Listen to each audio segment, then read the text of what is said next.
Microsoft Office. So from Word, Excel, PowerPoint, Outlook, I have gone through programs where I was teaching them to just how to use it.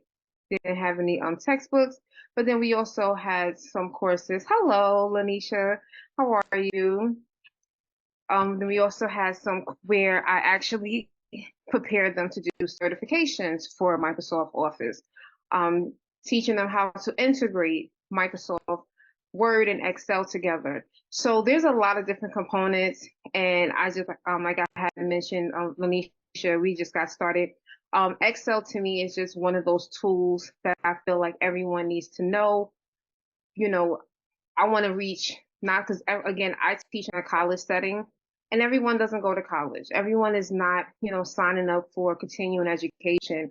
And you can do an online course where they walk you through, right? We can all go on YouTube. But I understand in my 13 years, there's going to be some people that just have questions. Can you go over that again? So please, please, please do not feel ashamed. If something I'm going too fast, and I really try not to go fast, but if you're like, look, Tanisha, I need you to go over that again. Come again?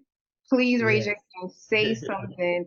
That's why I prefer, this course will be available one day for people who want to go and just do a self-paced, and absolutely. But I always would try to carve out time to do that live interactive course because people need it, right? So whether it's two of us here, no problem. 100 of us, we might have to do that in different ways. But I am here to definitely be of service of you and to teach you what you need. So just so that we get started, before we get started, we're already seeing a Thursday and a Monday for office hours. I might do both. I might put it out there for both, and this way you can pop in if there's any questions. So again, I am a college educator, so that's how I teach. I always bring that even into my own coaching program. Do you have questions? I want you to leave here and say, let me go on. Tanisha told me how to do this. Let me try this myself. And then you be like, I don't know what she's talking about. Or I tried this and it didn't work. And now you can come back and say, hey, can you go over this again? So if you have never taken a college course and you never had that instructor that had an office hours, shame on them. But I am going to give you that time where you can come back and ask those questions. Is that fair? Yes. Perfect. Okay. So I'm going to stop sharing Word and we're going to look at Excel. And please forgive, I do have a new AI tool, so it is taking the notes for me. So yes, I'm a little techie. I will be sharing my entire screen only because I will be bouncing between Word and Excel. So I don't want to overcrowd your eyes. So we will just open up Excel. Now, ladies, do you have Excel on your computer? I don't know. I have to renew my Microsoft. Okay, so you have to renew. And Lanisha, you said that you're not sure? I'm not sure. I'll You're not check once sure? I'm finished. Okay. Okay. So then in that case, I will go over a little bit more. You can ask me questions. I'll go, I will definitely, and you will get access to this recording. So this would not be a one-time drop in, that's it. So with actually with any Microsoft product, when you open up their software, and I believe I have on this computer, right now I'm on a Mac. So I teach traditionally, Microsoft is taught in Windows environment. When the pandemic happened, Microsoft even had to make adjustments because they had made Microsoft Word and Microsoft products for Windows and Microsoft products for Mac totally different. And they did that intentional. They are still a little bit different, but it has gotten a lot more similar because they realized that it was unfair to a college student who had access to a Mac at home, but traditionally they went to a school that was a Windows-based school. So when they logged into those computers at school, they had access to Microsoft products for Windows. So the textbooks matched everything. So they started to update their system so that it starts to look a little bit similar to one another. It's not 100%, and I always tell people Microsoft and Apple were like competitors. They never wanted to be the same. And it took Right. a very long time for Apple and Microsoft to even get to a point where they said, we'll give you access to our software. There was a time where you could not even download Word onto a Mac product. So the fact that we even get access to it, they're doing something good. For Chromebook users, Microsoft also gave access to a web version. Now, we'll be very honest, the web version is 10 times different. It's very limited. It does not have all of the features. And so they had, again, because they were thinking about all of the students that were in elementary and high school that were traditionally using Chromebooks, they had to give them access to a version. So the people that are using Microsoft for the web versions, they're never going to see exactly what I see. The school that I teach at right now, my students are encouraged to use the web version because it's just easier for them. But there are times where we have gone into the assignments and we had to modify those assignments because it was the web version was not giving them the same exact features as what the textbook was showing them. So they were at a disadvantage. They were confused. So just wanted to give you that little background because you might look at pictures and be like, that picture don't look the same, you know. So Okay. I think I'm using right now 2019 on this computer. Um, no, I'm using 365. And I think Johanna, can you tell me your name again? Johanna. Johanna. So Johanna, you said that you didn't renew your subscription. So you're most likely using Office 365. Correct. Yeah, so 365 is good to get. It is an investment. How much is it now? I forget how every year I feel like they kind of like I didn't check as yet, but I think last time I paid it was around, I can't remember. I'm sorry. that's Because okay. I'm on a family The my family plan. yeah. Okay. Yeah, so I mean years ago it used to be like $99, but you got access to all of the software. So Word, Excel, PowerPoint, Outlook, OneNote, everything. So I still do believe this thing is like $99. But the good part about 365 is that any updates, you get access to those updates. Before, how it used to be was that like when my first computer, I had Windows 95, right? So Mhm. whatever Windows 95, it means like our Office 95, and that was it. But then when they did XP came out. That means that XP was a whole new interface, and then we had a whole new Microsoft Word. Back then, I was only using Word. And when I went to college, I was noticing that my first computer, the Word in the new version was totally different. So when they make those updates, you don't get the same features. So I do like 365 because 365, you get all the updates.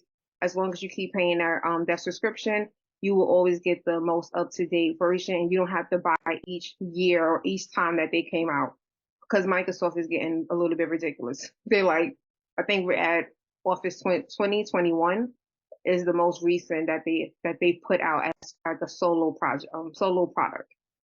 All right. So we spoke about Word. So Word is our um, word processor. So that's where we type our essays, we do our flyers. Um, PowerPoint. PowerPoint is where we do our presentations. So spreadsheets is Excel. So spreadsheets is we're going to look at very um, simple, very easy components, but then we're also going to have other courses that will be available to you that you'll be able to do like more advanced functions and formulas and things of that nature. And then advanced is more like pivot tables. If you ever heard pivot tables, VLOOKUP, those are the more advanced features and functions. And that course won't happen until July. So this month is just focusing solely on the beginners. So when we log into any of the Microsoft products, we are always going to see our template. So the template for that particular software is going to show you what type of products, what type of spreadsheets or documentations can you create in that particular software. Also, you're going to see any of your most recent documentations. So if you are on your computer, you're going to see the most recent.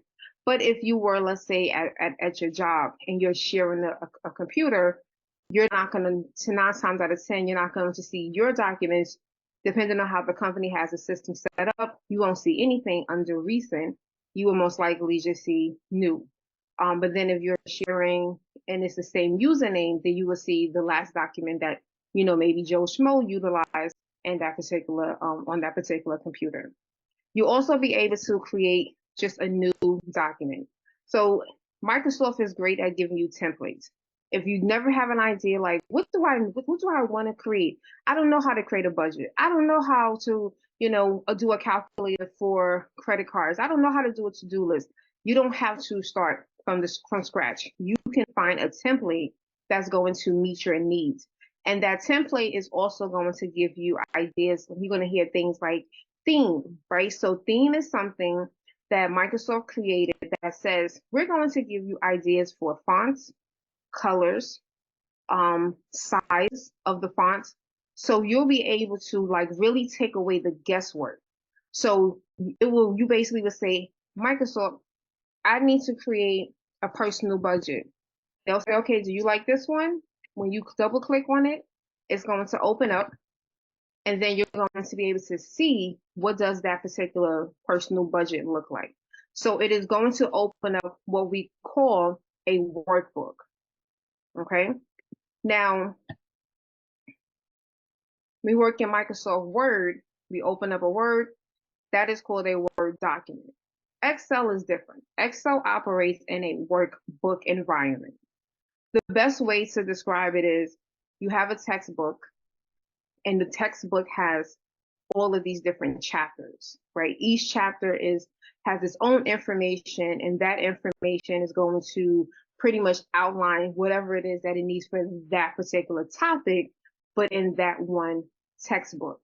That's the same theory that we utilize in Microsoft Excel, if utilized correctly.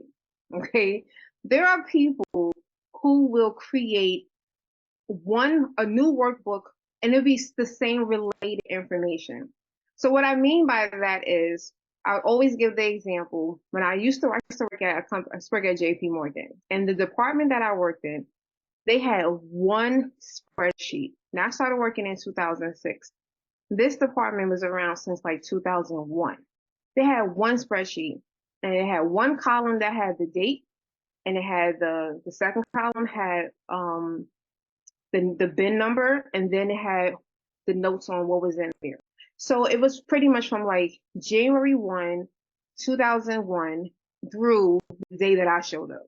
And when I saw that massive spreadsheet, I was like, we're not doing this. There's a better way to organize this, right?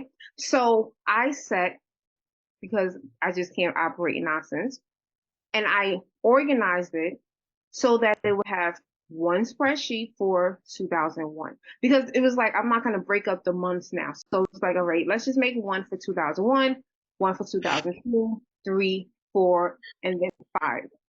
But thereafter, we created a new workbook for 2005. And now I said January, February, March, April. So now we started to organize it so that we don't just have one spreadsheet, right? Yes, Excel gives you a lot of columns and a lot of rows, but it is not technically meant for you to utilize every column and every row. Okay. I actually do have a fun fact.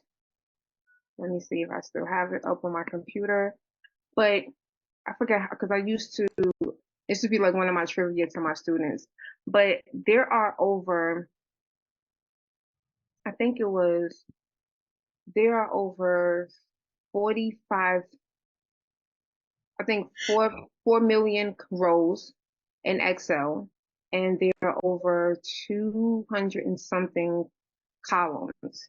And I could be off. I know that the last column in Excel is XFD. Don't ask me why I remember that, but it's XFD. That is one of the last. That won't be one of the questions on the assessment, but it is something I just like to just typically know because it just gives you an idea as to how much information can be stored in this one workbook. And even though it can be stored, we don't want to utilize it in that manner. Oh, I think here it is. Yeah, so, okay, so there are 1 million, so I was not 4 million, there's 1,048,576 rows in one worksheet, right? Now, if you have, like I know, Lanisha, you're a business owner.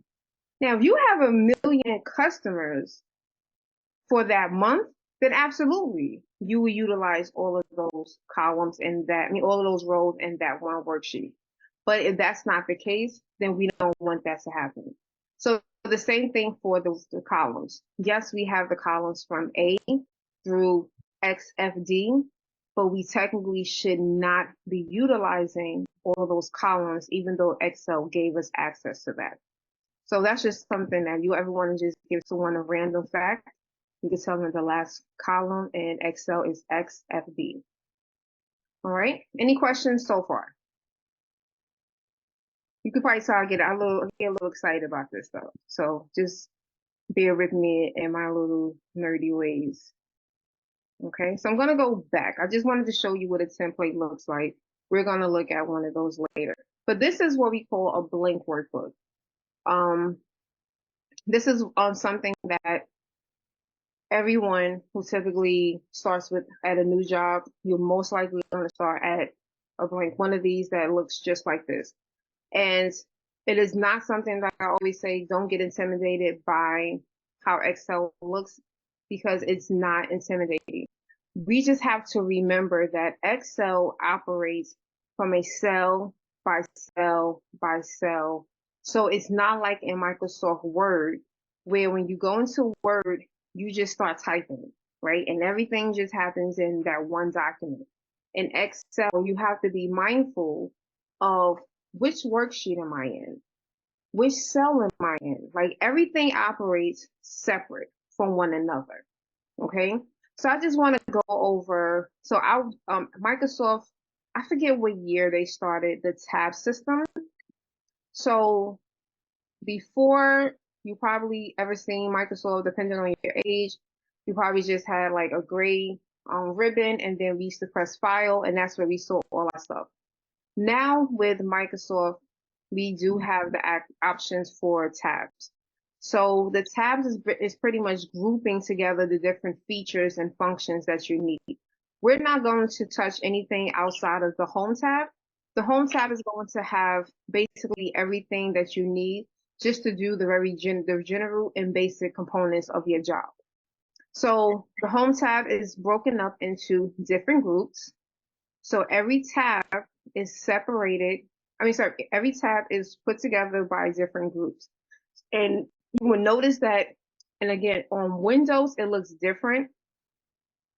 Excuse me, on Windows, it actually has like the little name underneath. It'll say like, this would be font group, right? This would be the paragraph group. So the naming convention would actually appear if I was on my Windows computer. So the little light line is going to tell you this is the group. So our first group is our clipboard. Everything that you would need to do to cut, copy, and paste is found right here in the clipboard group. Our font group. Everything that you need to know about fonts. What kind of font style do you want? What is the size of your font? Do you want to increase? Do you want to decrease? Do you want to make it bold, italic, underline? Do you want to see other options, right? So anytime you see a little down arrow, you can click on that and you can see what additional options. The beautiful part about Microsoft, and they were one of the leaders of it, is that they give you a preview of what that is and it gives you information. With Microsoft products, you're really never left in the dark. If you never knew what this paint bucket with the yellow, if you never knew what that was, just put your cursor over it and it will tell you, right, is going to give you the definition. So Microsoft was actually one of the leaders that started that process. So we have our emphasis, which is our bold, italic, underline. We are going to look at those. So we're going to definitely do stuff in the font group. We're going to look at the paragraph group. The paragraph group is a little bit different from the paragraphs that we see in something like Microsoft Word or even PowerPoint. So we're going to play around just a little bit. This would be more if in the intermediate, but you're probably going to get more notes than even what the lecture notes have, because I'll start to realize like, oh yeah, let's touch upon this. So that would be something that's not in the lecture notes, but I will go a little bit more in depth. Then we also have our wrap text. We're going to definitely touch upon the wrap text, because depending on how you're formatting, how you're formatting your spreadsheet, you might not want, the column to be extremely too wide. So we're going to understand what that means. This is our number group. The number group is definitely going to be something that we're going to touch upon. We're also going to look at some of the formatting. So we're going to talk about how we can manually format using font and paragraph grouping. But then we're also going to look at how to format using some of the format conditions that Excel provides you.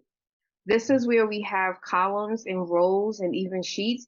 If you need to insert something quickly, you can come here and you see it gives you, do you want to insert a cell? Do you want to insert a sheet, a column, or do you want to insert an entire new worksheet? If you can insert, you can delete. So it gives you the same concept.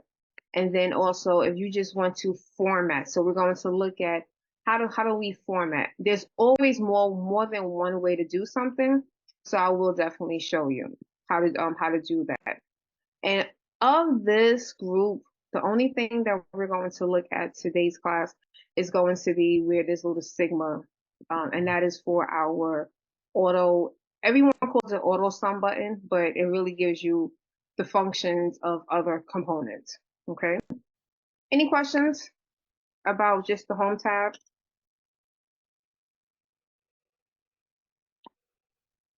No questions? No. So right underneath our, and I'm just gonna go over. You can open up Microsoft and you can go through the other tabs. So right underneath that, let's talk about the most. These are two very important features of Excel that everyone needs to be familiar with, because they will help you. So this is called the name box. The name box, I labeled the name box the GPS of your worksheet. Okay. The reason why I say that is because you can tell the name box, take me to this cell or take me to this cell range. And we're going to talk about the difference between a cell and a cell range. Take me there and it will just instantly do it for you. Okay. So we're going to play around with the name box. And then here we have the formula bar. Now the formula bar is going to, as it sounds, is going to reveal to you what is the formula of that cell, but really it's what does that cell contain? What information does this particular cell contain? So you'll be able to read it, you'll be able to modify it, you'll be able to edit it, you'll be able to do a lot of things in that formula bar. Right underneath that, we have our columns. So our columns are represented by the letters, and then we have our numbers, which is representing our rows. So where a column and a row meets, that's what we call a cell. All right. So a cell is where a column and row meets.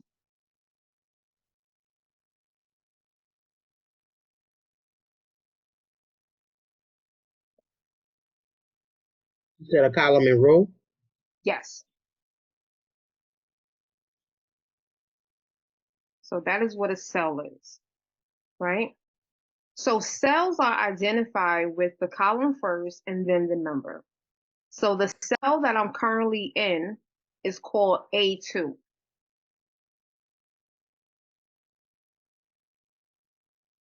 right? So a cell will look like this. A2, that's how we would type out a cell.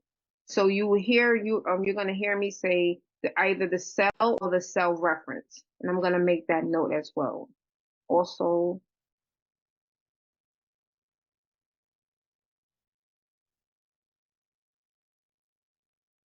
right? So cell reference is the cell, right? So the A2, D3, those are house cells. So it's never 2A. It's always the column first and then the row. Okay. So remember I said about the name box being that GPS? Now I can show you. Now that we have an understanding of what a cell is, you can say to the name box, take me to, and you would tell them which cell to take you to. So you would say, take me to D4, and then press enter, right? And so you would notice that this green box has jumped. So wherever that green box is, that is what's showing you what is the active cell. Okay.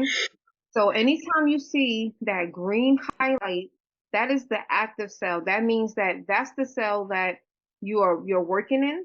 That is the cell that if you start typing anything, that is going to live in that cell. So that's why we have to be very careful when we are working in Excel, because sometimes you might hit your keyboard by accident and you just start typing. You notice that I had it at D4. I made a mistake. I'm now over here in G6.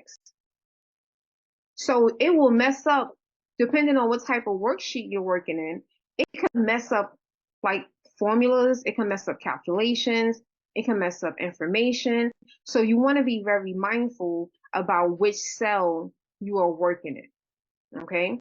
So cell reference, the name box will take you to that particular cell, and it will now make that cell active. Okay. So now this other thing about cells and cell references is that we also have something called cell range. Okay. A cell range is a group of cells. And what's important about those cells is that they're normally adjacent to one another.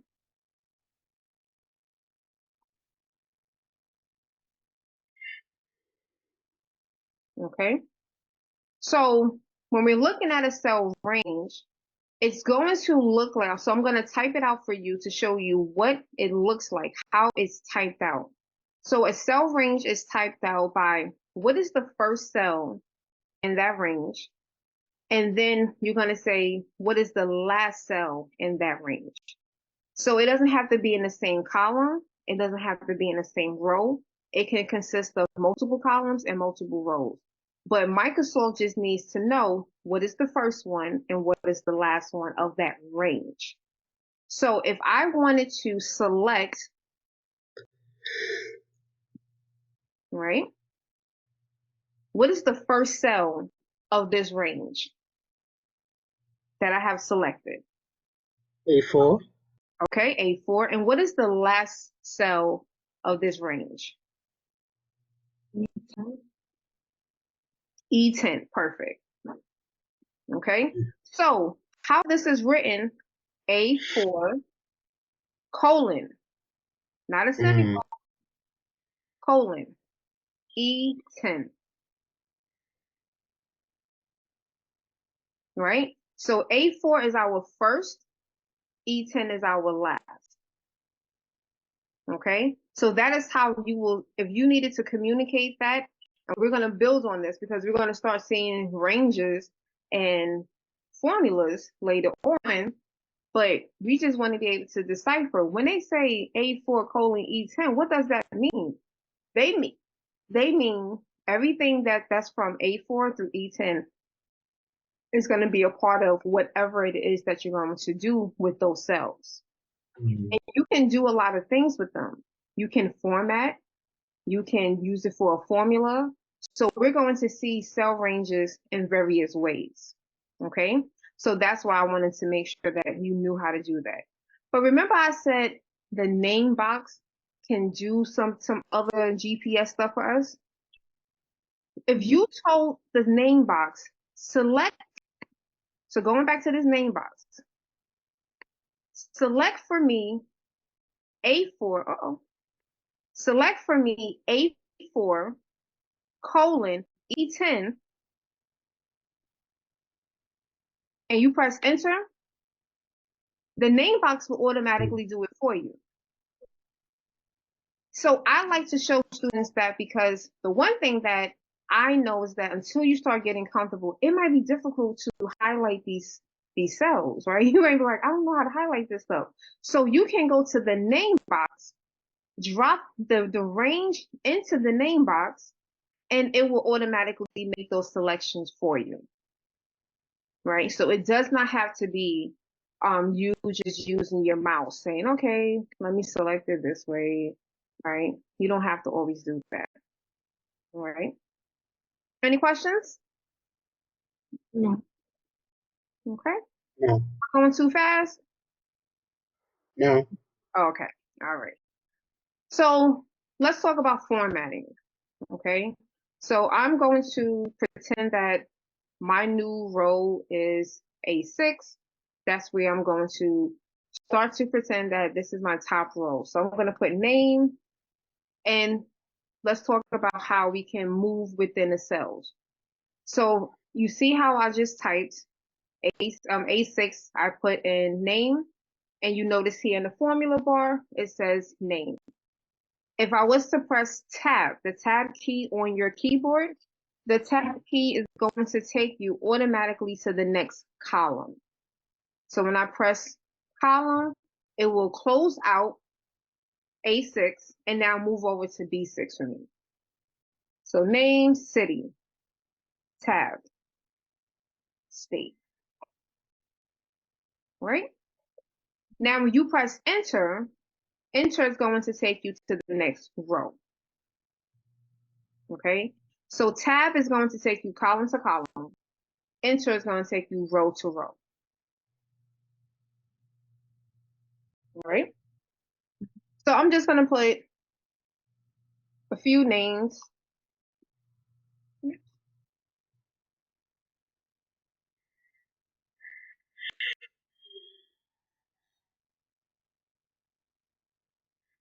Okay.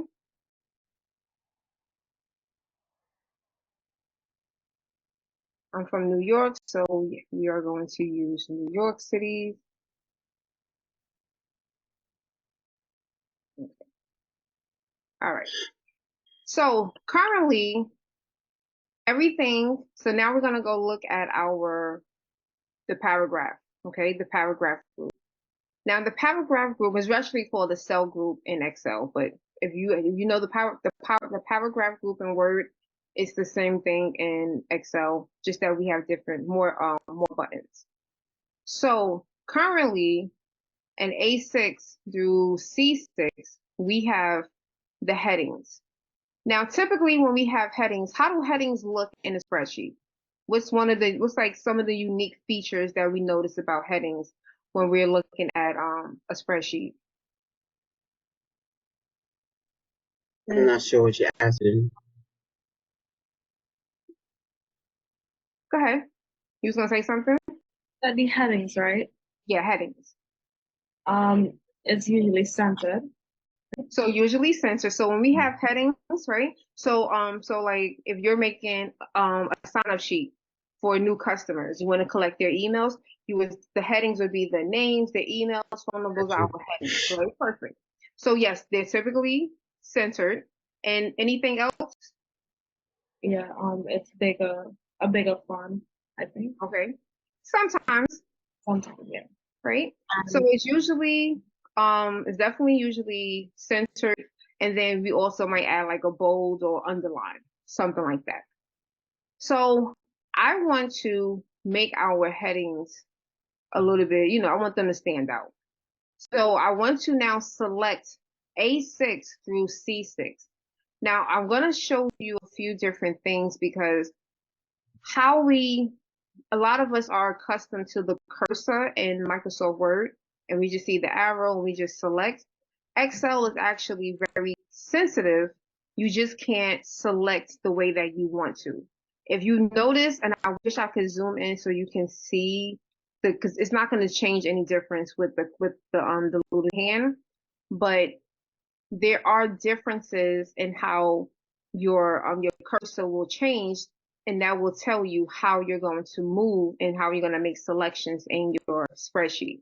So I always say when you go to that first cell that you want to highlight, do it like right in the middle, not on the line, because if you put it on the line, you're going to see a little hand. And then you see this little square. Don't select that, because then that's going to have another feature. So we want to make sure that we see that white line, that white cross, right? That's the way that you want to make sure that you're selecting when you are selecting your cells. So I'm going to select, and I'm going to just highlight over. So now A6 through C6 are selected. So anything that I do at this point, it is only going to have an impact on A6 through C6, okay? Because those are the 3 cells that are highlighted. So if I wanted to come to our cells group, you're going to notice that, we have, so the top 3 are the alignments. We're not going to see those differences until a little bit later. But right underneath, we're going to see align left, which is left align. We're going to see center text, and then we're going to see right align. In Microsoft Word, does anyone know what the 4th alignment is in Microsoft Word? That's not here in Excel, because Word has 4 alignments. It's okay if you don't know. It's okay, right? So in Microsoft Excel, we have 4 alignments. We have also justified. Excel, there is no justified, right? So we just have left, centered, and right. That's it. So I'm going to make this centered. And my computer's moving slow today. Okay, so now it's centered. Then we're also going to go to the font group. We're going to make this bold. And then we're going to make it underlined. Okay, so now those are our 3 headings for our information.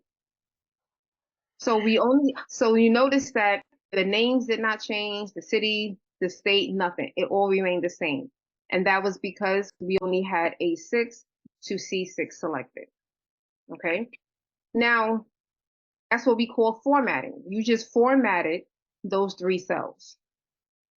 Right? So it's a very basic format, and only format that you changed was the alignment, and you added what we call font emphasis.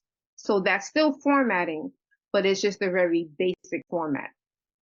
Now, when we look at our data, so from Tisha to Mark, that's our data, right? So sometimes you might go to a job and they might say, input these names. You want to make sure that you're inputting each, the first name, last name, and separate, if that's how they have it. You want to make sure that it's first name is in one column, last name is in another column, right? So that's why when you today I renewed my passport, someone is going to take all of that information that was in the first name column, first name box, and they're going to type that into a column for first name, last name, date of birth, city, state, county, country. They're going to separate all of that information into a spreadsheet. So that's why we have to be mindful of that. Now, if I wanted to make an edit, if I wanted to say first name, so I just put name. If I wanted to say, I want to add more to this, I'm going to select A6, and then I'm going to go to the formula bar.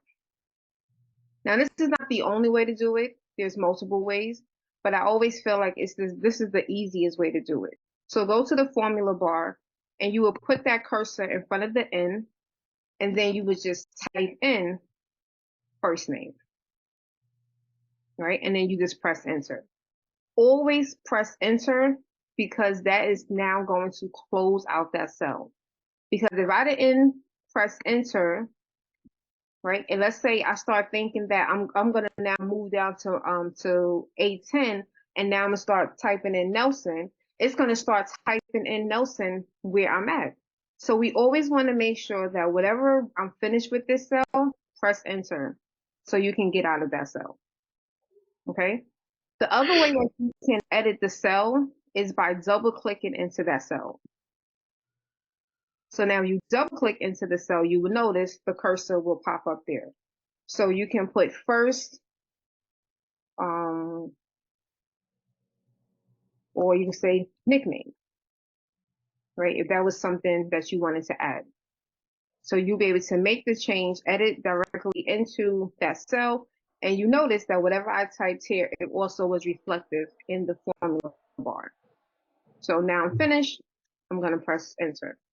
Okay. So we have first name, but we don't have last names. So what do you think we should do if we wanted to add last names? Add a next sorry. Next. Well, next to it. Okay, so we're going to add another column.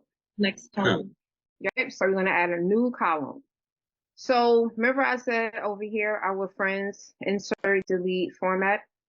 That's where we're going to go. So right now, all of this information here is only in one column. So we're not, if I add another column, it's not going to have any impact to anything above it. So that's fine.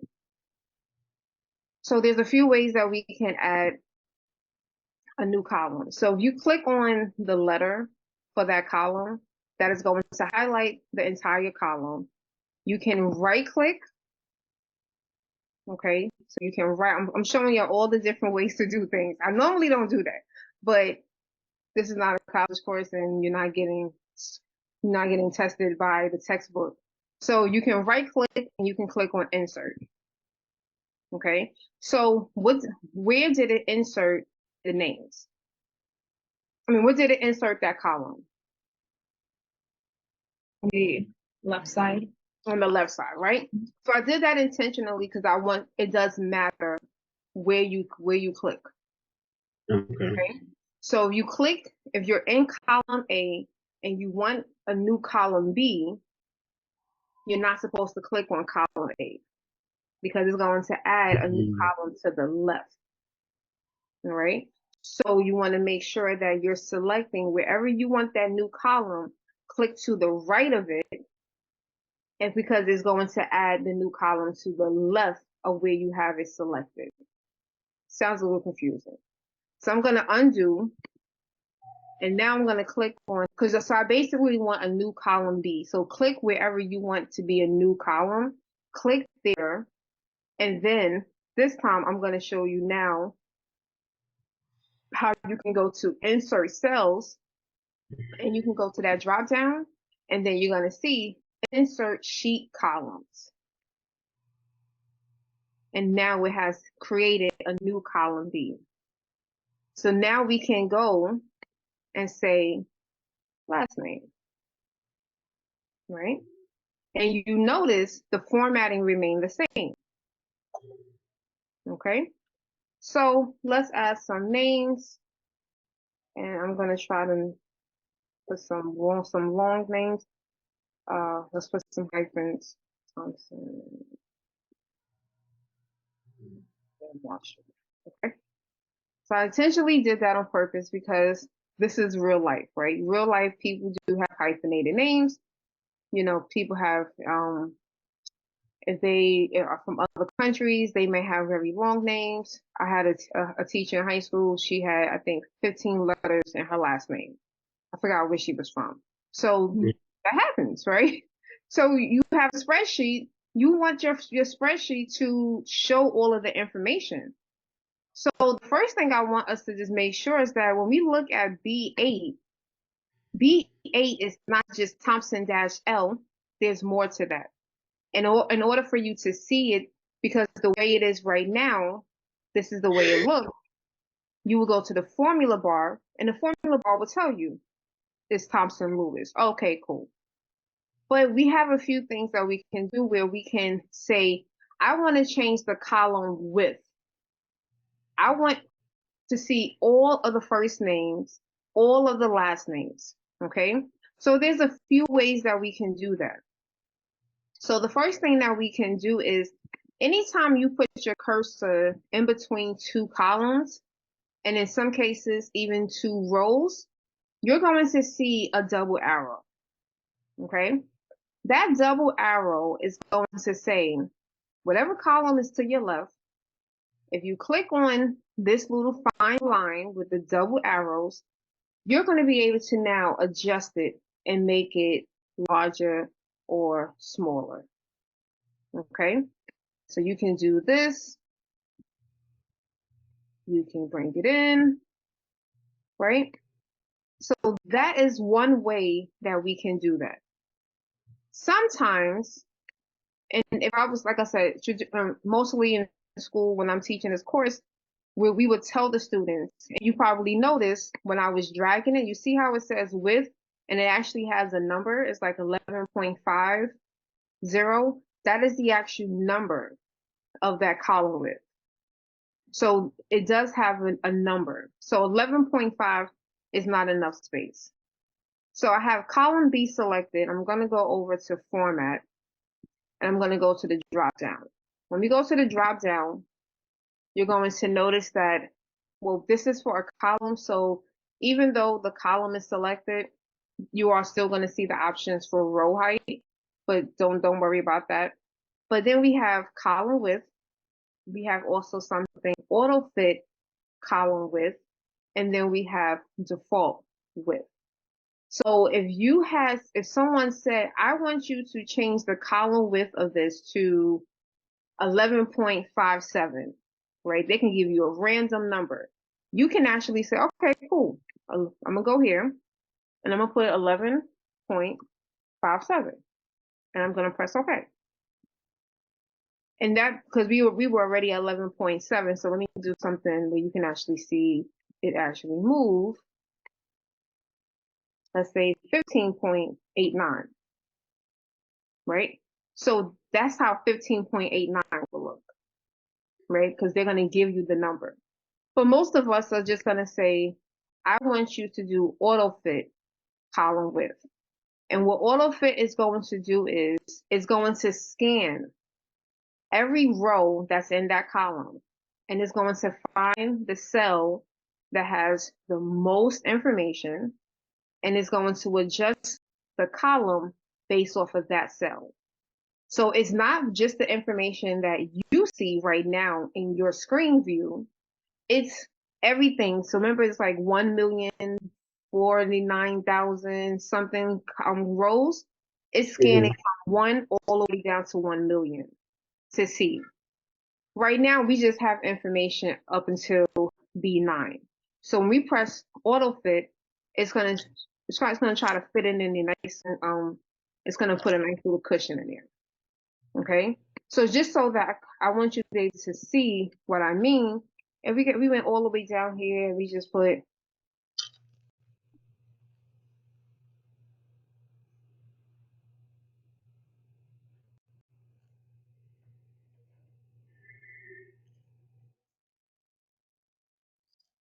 all right.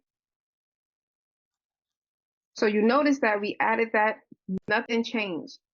Excel is gonna do a lot of things, but it's not gonna automatically adjust your column width. So you're gonna have to redo it. So if I was to go ahead, select it again, go to format, and then say auto fit. Now it's auto fit. It has expanded because it's accommodating what's in cell B49, right? So if that ever happens, that's where, because sometimes, I've had crazy stuff happen where bosses would give me a spreadsheet and they will put something like on row 100, and you're just sitting here like going crazy and like, well, why is it keep adjusting? That's the indicator. Scan your entire column to see where is this information. Okay, so just wanted to show you that. So I do want to show you, because this is going to tie into the height of your rows. So same thing with the column width. If we were to go ahead, put your cursor in between the two rows, you can also adjust it manually. right? So now row 1 has been adjusted, and now you see where it says bottom align. Now you see why it says bottom align. Because this cell here, everything is just reading right on the bottom. So if we wanted to say, you know what, I want it to be right in the middle of the cells. Select the entire row, and then when you go back to the cells group and you see middle align, now it's going to put it right in the middle. So it's not centered, it's still left aligned, but now it's left middle. And then we also have top. So now it could be at the top of the cells. Okay, so this is still left aligned, but now it's topped. So we can now do a combination. We could say, well, I want it to be middle aligned and I want it to be centered. Okay, or I want it to be right, or I want it to be left.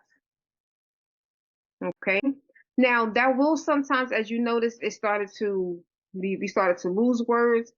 This is where you have to use your discretion, but then there's also other ways that you can fix that.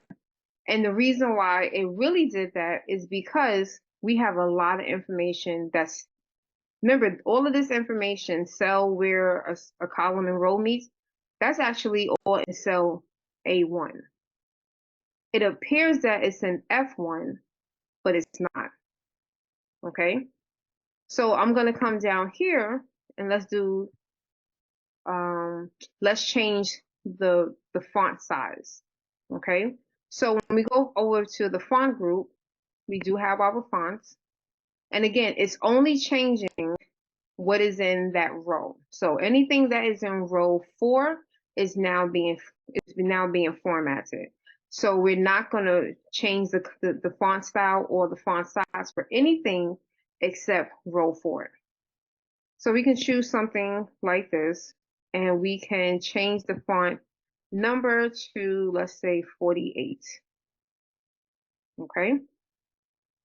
So now we notice that automatically our cell has increased. So that's perfect. And then if you wanted to automatically increase or decrease your font size, right next to the numbers is also where you can use the A with the up arrow, that will increase, and then the A with the down arrow, that is your decrease. And it will automatically decrease it for you. Okay.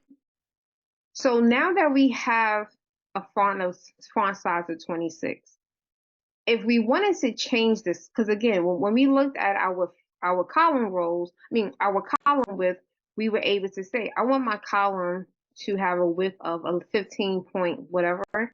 You do the same thing for the rows. So you can say, let's make this a little bit smaller, something a little bit more realistic. 22 is fine. But we still want to maybe have a top, have a middle. So now you want to adjust your row height. So we go back to format, and now we're going to look at the row height. So the row height right now is 24, which makes sense because the font of that row is 22. So let's say we want to make the row height 40. Okay, so now we see that, row 4 has that cushion. So if I wanted to come here and say I wanted to be middle, right in the middle of the row, now you'll be able to see how drastic that would be. If we change the font size and we kept it currently to 40 height, and we just reduce the font size, when we go to select row 4 again and we go to format, or we go to row auto fit,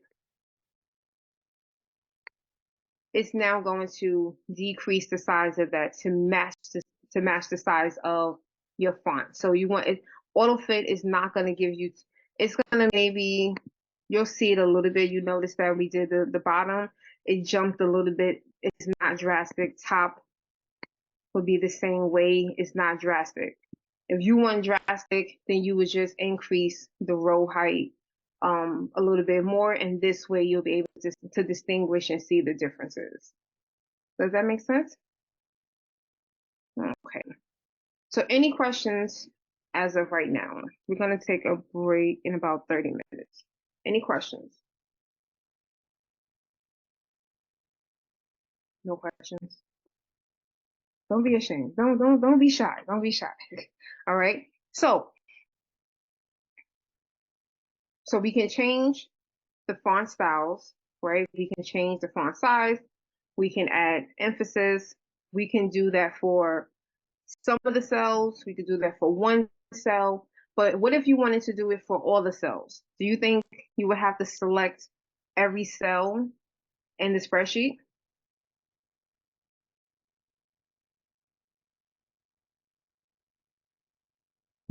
No. No. No, right? So you're not going to have to go and select all 1 million rows and whatever that number is from A to XFD. So you'll be able to click here. See that little triangle? That is going to have triangle. Click on the triangle and it will select everything. So this is where if you want Times New Roman, right? So if we wanted to change the font for every single thing in the spreadsheet, I don't want to look for it. So let's say we want to use Arial bold, right? So now everything is Arial bold. If we wanted to change, we wanted to decrease the font size, we'll decrease it. We want everything, you could either make everything centered, you could do that. And also if you wanted to change the font color, you'll be able to make it will literally format every cell in this spreadsheet, okay, including the blank ones. All right. So that's something to be mindful of because you can format blank empty cells, right? It does not have to have information in it in order for you to format it. So I'm going to also type that in. We can format, oops.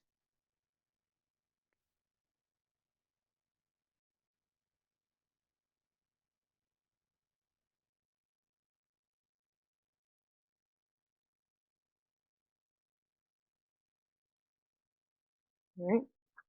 We can format empty cells. Right? So it does not have to have information already there. So if we wanted to say in row 12, I want A12 to have a size 12 for font. I wanted the font color to be red. Nothing is happening. You don't see anything right now. And you want it to be italic. So A12 is selected, and I just changed the formatting for the size, the color, and I added emphasis. Now when I go to type, it is going to now type the way that I desire it. Okay? So you can sometimes be given an actual worksheet that already has formatting in it. You just have to plug in the information. Does that make sense? Okay? So you can format a spreadsheet before you even put in any information. Okay? So I like to show, especially when we start talking about information, start talking about data, talking about calculations. I like to show by showing you how to do it with payroll, right? The one thing that everyone works, whether you work for yourself, work for a company, hourly or salary, we all want to know how is my information calculated? So what we're going to do is we're going to look at your hourly rate, hours worked, total. Okay. So we're going to play with that in a minute. Okay. So that's kind of just getting us set up.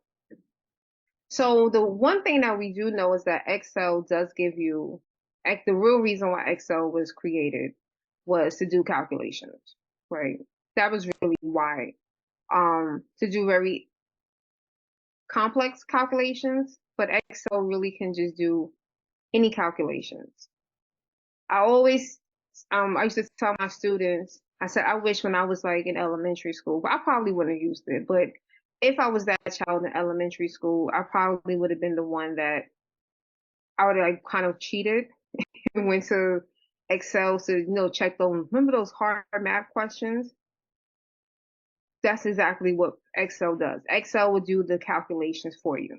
So we're going to look at a few of the different, we're going to kind of go backwards in time. So you're going to hear things like PEMDAS, right? So remember, please excuse my dear Aunt Sally.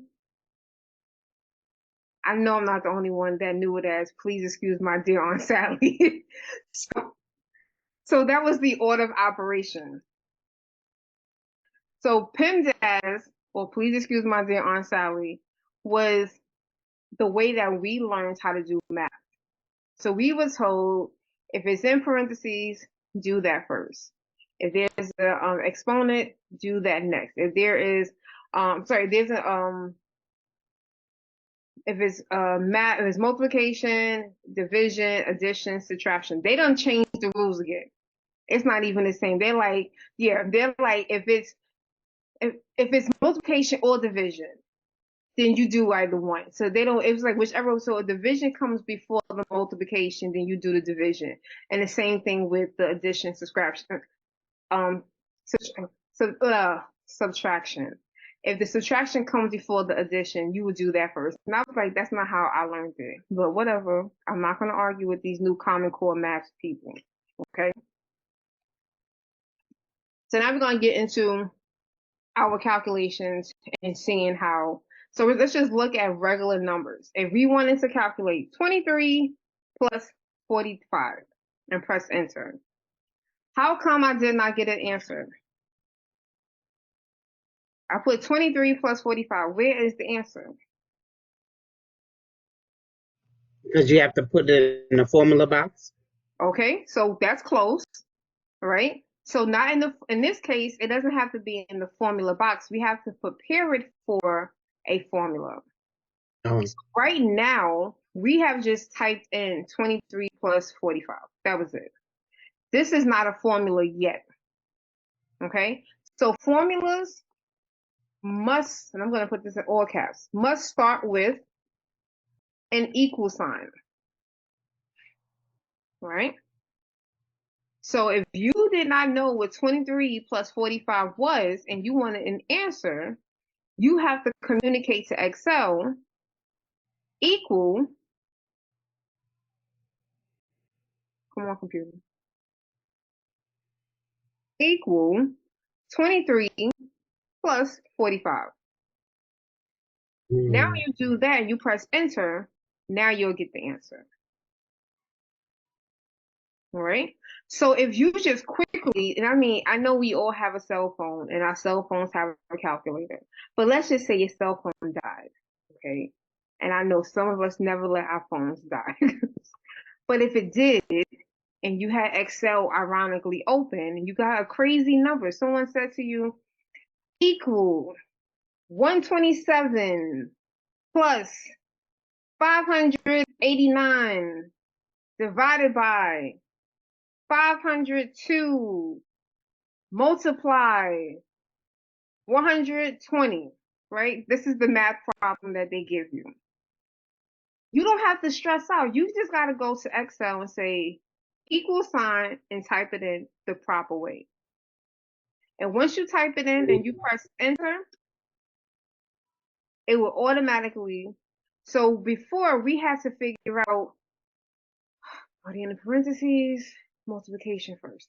Now, like I said, they done changed it up, says division goes before the multiplication. That's why, see, now you ever see them people be on Facebook and they be having them arguments about those math equations, and they be like, and I be like, and they be having the wrong answer, and I be like, y'all just need to go to Excel.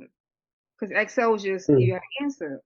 They over here fighting over nonsense, and I'm like, no, right? So you don't have to be intimidated by that number anymore. So you can just, and now even when you select the cell, the formula bar will show you what's in that particular math equation. Okay, so I'm just going to copy just the numbers just so that you can see, right? So this was just this is no equal, that is just the math equation. It's not going to become a formula until you actually put the equal sign. And just in case you were not sure, the forward slash is the backslash is our division, and then the little asterisk is our multiplication. So it's not the X, and it's not like there's no division sign. So that's how you would do that. That's that those like that part is in the lecture notes. You can definitely see that. And if you wanted to, let's say, and let's subtract -2, right? So it's just one dash, and that would be your minus. Okay? So that is how we would typically, we just needed a quick number. But that's not why Excel was really created. Excel was created, remember this word here, cell reference? Excel was created because they want you to use cell reference. So what cell reference ends up doing is, what cell reference is, especially when it comes to calculations, whatever the cell, whatever the value that is in that cell, we're going to use that value, but we're going to use the reference of the cell. So let me make that make sense to you. So I'm going to scroll down. We're going to go back to that information later. So right now in A20, I'm going to put 23. I'm going to press enter. And then you will also notice the numbers get automatically, they format to the right. So that's also one distinguished thing about the numbers. When we come back from break, I'll show you how that's not always true. 45, and then 120, right? So we have these three cells, A20, A21, A22, right? And if we wanted to add, I want to add A20 and only A22, only those two, not A20 through A22, but A20 and A22, I'm going to use, the best reference would be to use cell reference. So yes, you could go equal 23 plus 120, and I'm going to do that. It's going to give us an answer, right? So we did put the formula in. We said equal 23 plus 120. We got 143, right? Is that the correct answer? It is. But it's not the best way for us to create our formulas.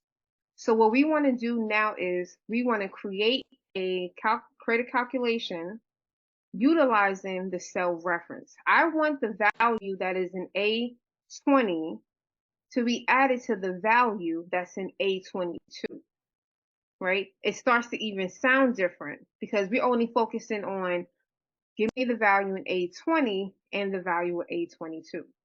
So when we write that formula out, we're going to put equal A20 plus A22. Oops. Right? And then you notice A20 gets highlighted with the color, and so does A22. They get highlighted. That's how you know it's working on a formula. Okay? Okay. So you press enter, you get the same answer. Now, you're probably thinking, so what's the difference, Tanisha, right? If you're thinking that, it's okay. Let's say we realize, oh snap, I didn't mean to put 23. I meant 123, right? So now we go and we update what's in A20. What changed? The second column. Right? Because the second column focused on the value in. This one didn't change because this one says 23 plus 120. So even if you update this number, this cell is never going to update. The formula is not Mm, reading. So that's why we say if it's a cell reference, that is going to help you to do your mathematics. Your calculations are going to automatically update because if you make one change to that cell, if it's a part of a formula, it has no other choice but to update. Even if we made it a negative number, if we said negative 123, that number is going to now, that wherever it's equal, it is now going to update. So that's why we say build your calculations and your formulas using cell reference, because it's going to, that's how your spreadsheet starts to move. That's why this is what makes Excel easy, right? Excel is easy because if you take the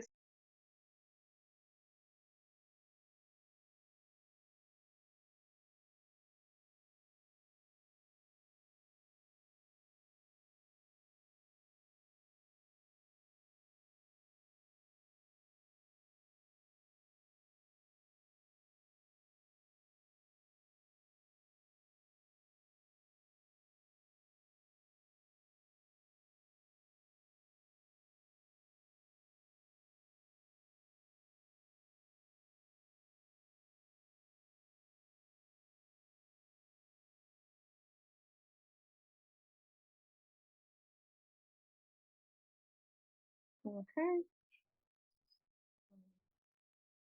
let's get this started. Whew. So is this helpful? Is this giving you some answer some of your pressing questions? Is this answering any of your questions about Excel? I mean, I it's more clarity for me because I believe I've done it before. However, Mhm. I may have forgotten how to do certain things. So when I after the class, I'm gonna make sure because I believe I have it, but I just never used it. So I'm gonna use it and see how how it works for me. Okay. So what I will do, if if either of you want to join, because I'm gonna already schedule for the next one. The next one will be it will be a Saturday because I think some people were like, that's why we had some people who signed up, but they couldn't join live. So if you want, I'll send you an email with that information of how you can join. But that will also be something so that you are really, so in addition to the office hour, you can even have like 2 weeks to kind of go through this stuff and then come back. I'll be going over the same stuff for that class, Mm. but then at least you have some time to set up your account, get access to it, play around with it, and then you can come and say, "Hey, I was trying this and this didn't work."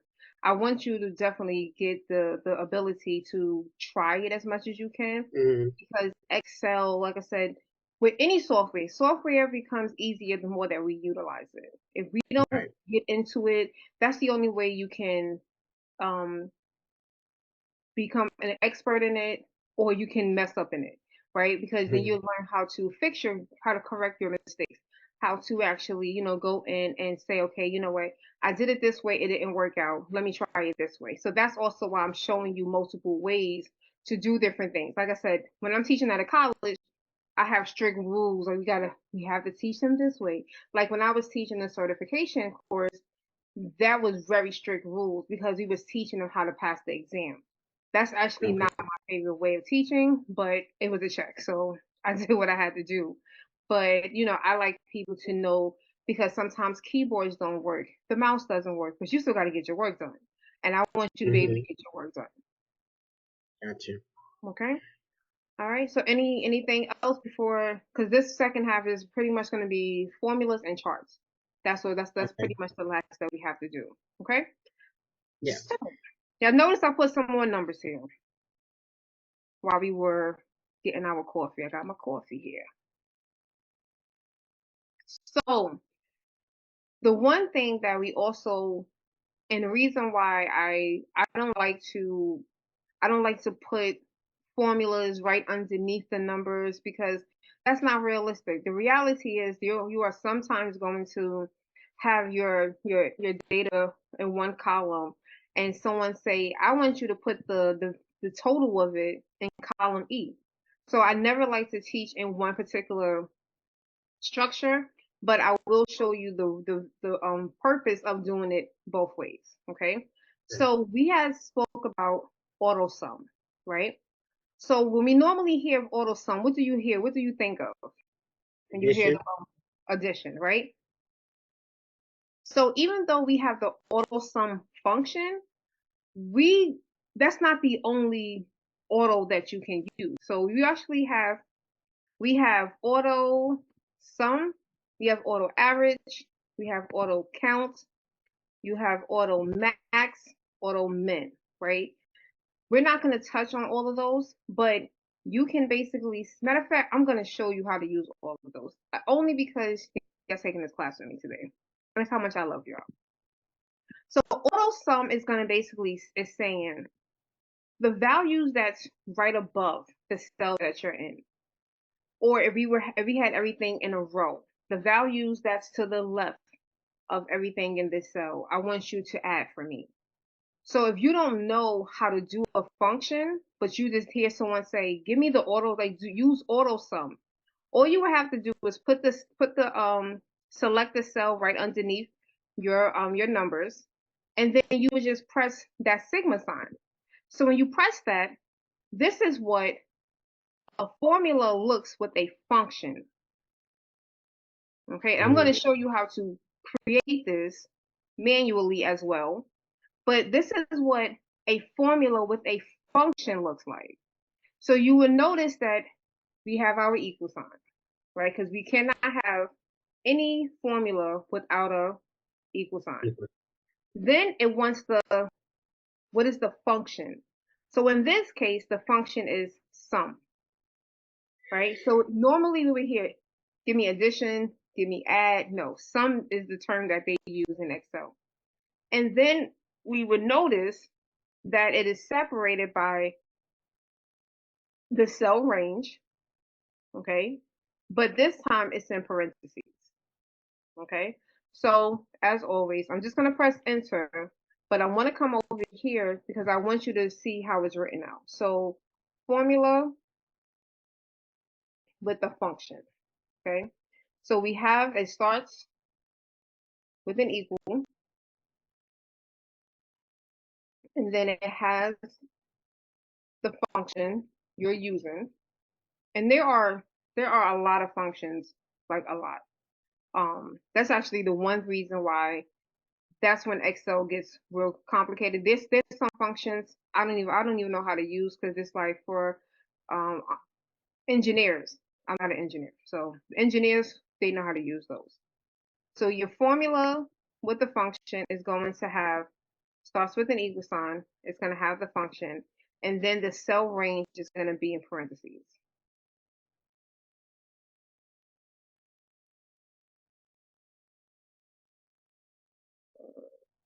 Oh yeah, I can't spell sometimes.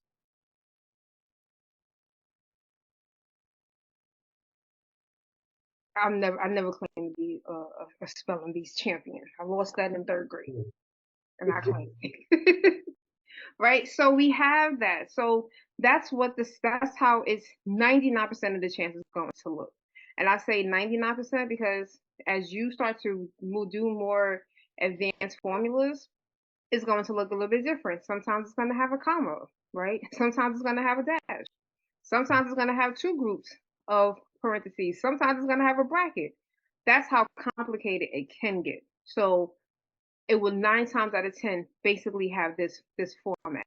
So for this one, it says sum A20 colon through A27. Okay, so that is how it will look. Sum open parentheses A20 colon, right? Because the colon is representing through A27, and you then close the parentheses.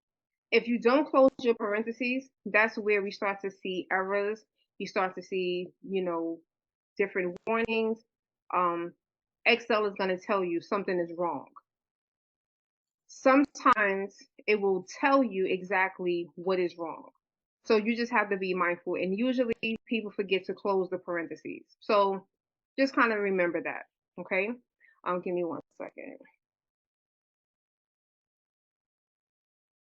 All right.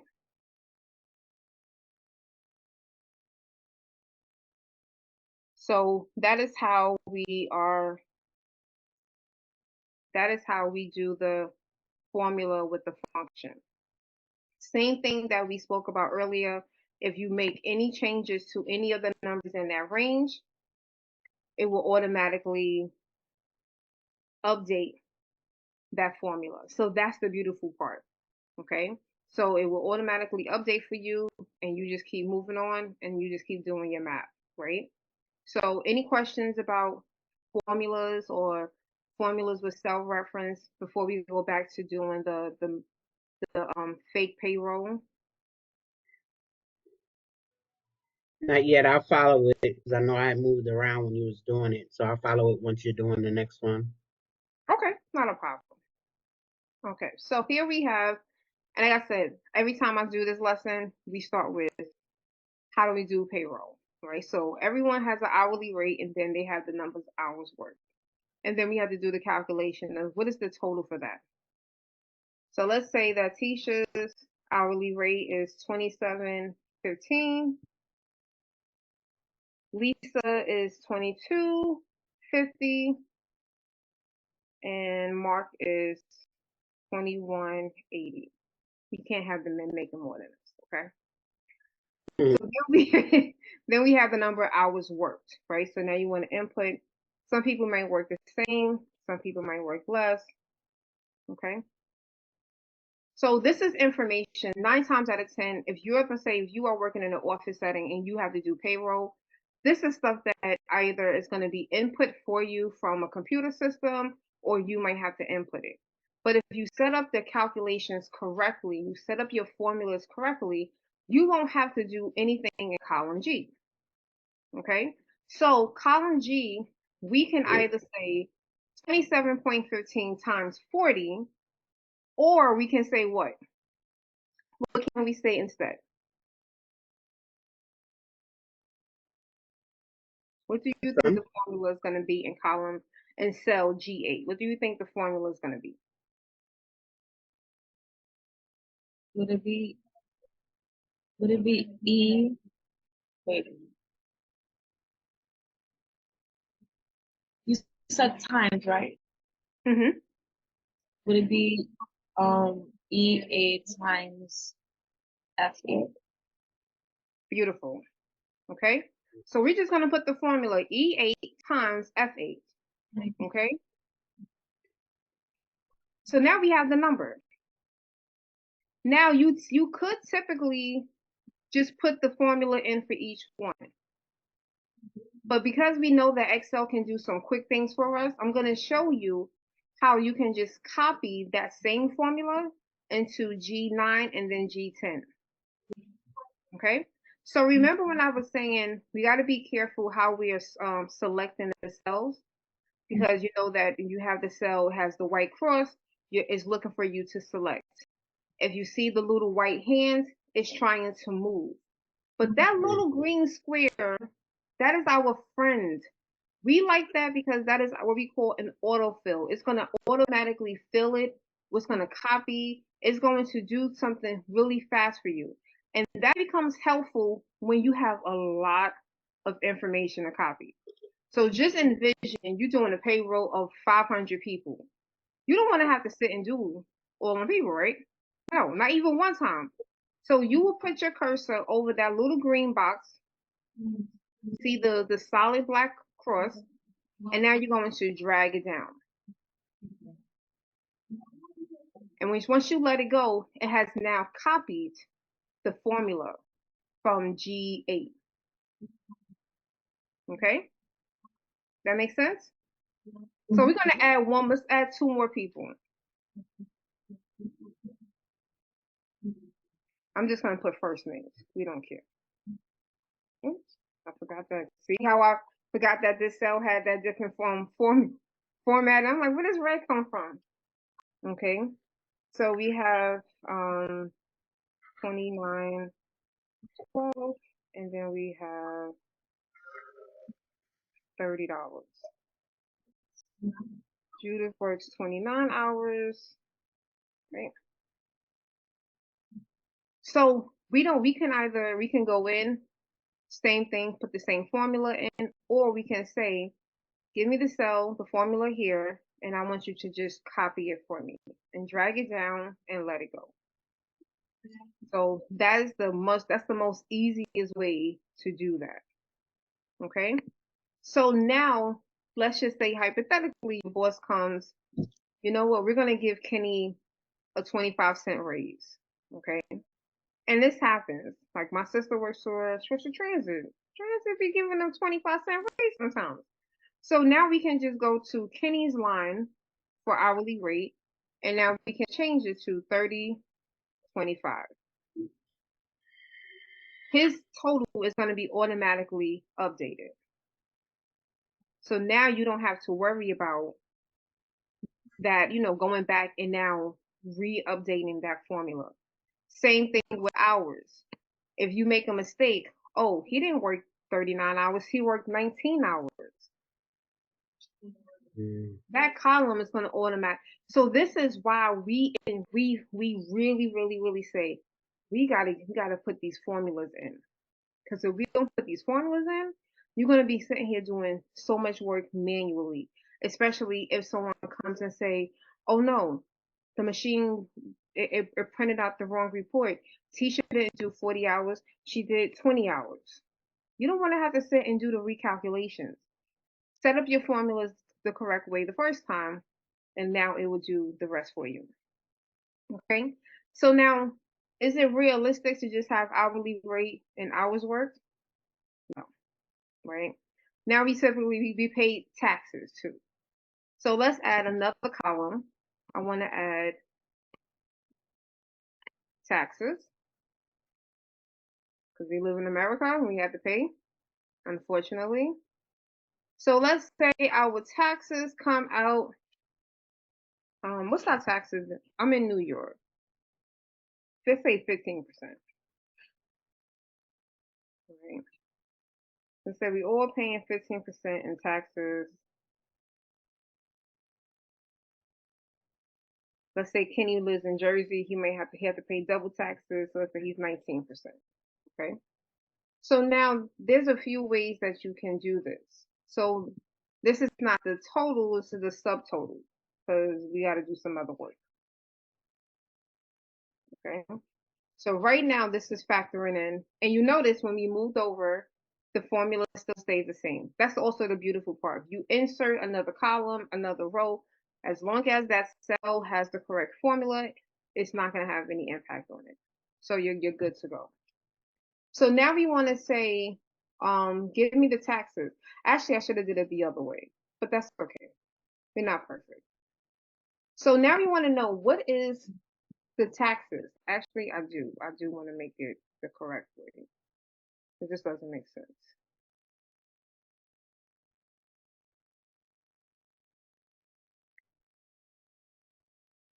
Right. So now we want to do the calculation for the taxes. So what do you think how do we calculate the taxes?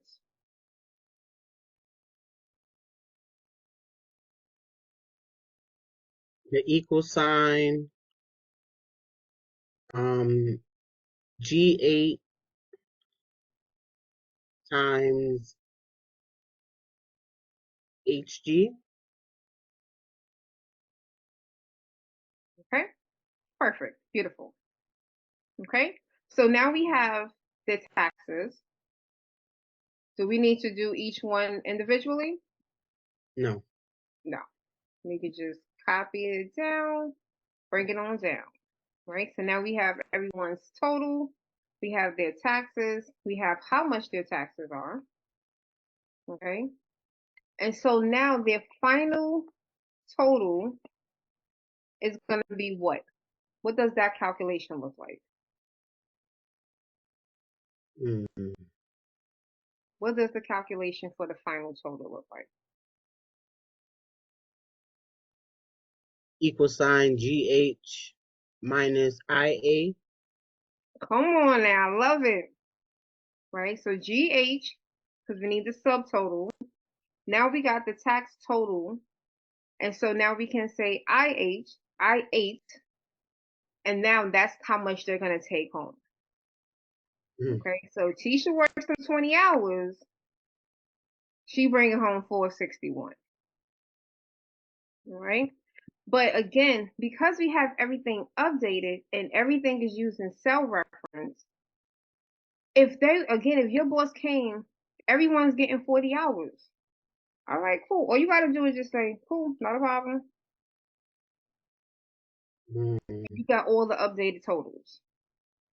The tax total is updated because you attached that column, the subtotal with the taxes. You got that. You did the proper calculations with the correct formula using cell reference. Everything is now in sync. Everything is going to now make sense. You're not going to stress out as much because these types of things happen. You're now told to give everyone 40 hours or, give someone a raise, put their new hourly rate in. As long as your formulas are correct, then everything will be correct. Okay. Now, what if your boss says to you, all right, how much do I need to have in my bank account so that I can make sure I could pay everyone? Because I worked somewhere before that, the boss needed to know what was payroll so he can make sure that money was in the account. So what do you think that formula is going to be? Um,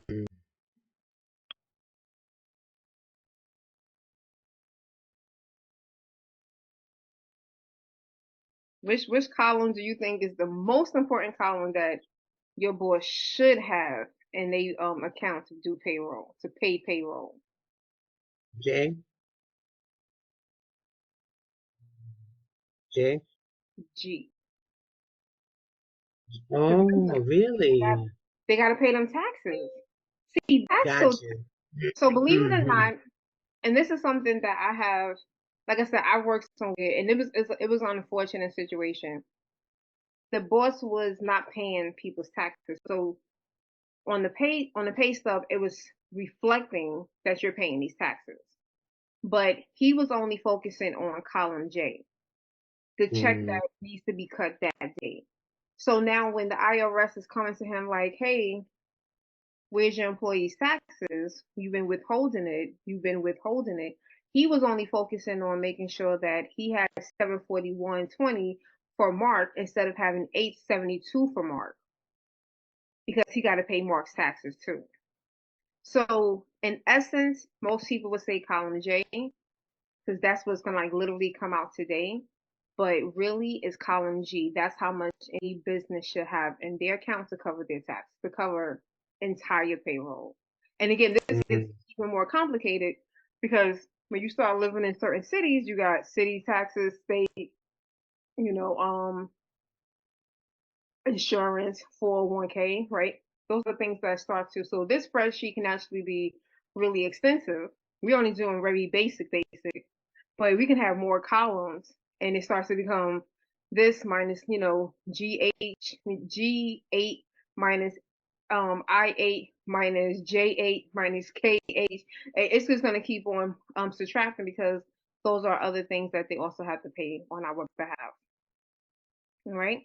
So can we use auto sum for column G to just get the total amount? Yeah. Right.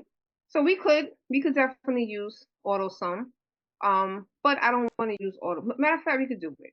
We could do it. So again, you just click on the sigma, it will just automatically do auto sum for you.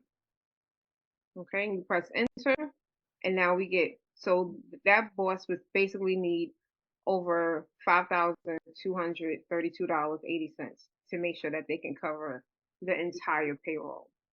Okay, so that's just something I like to just make sure I add the extra stuff. Just real quick, wanted to just show you the other ones. So we also have average. So, and this is, so the basic functions is the same thing that we learned in, I learned it in elementary school. I'll say that.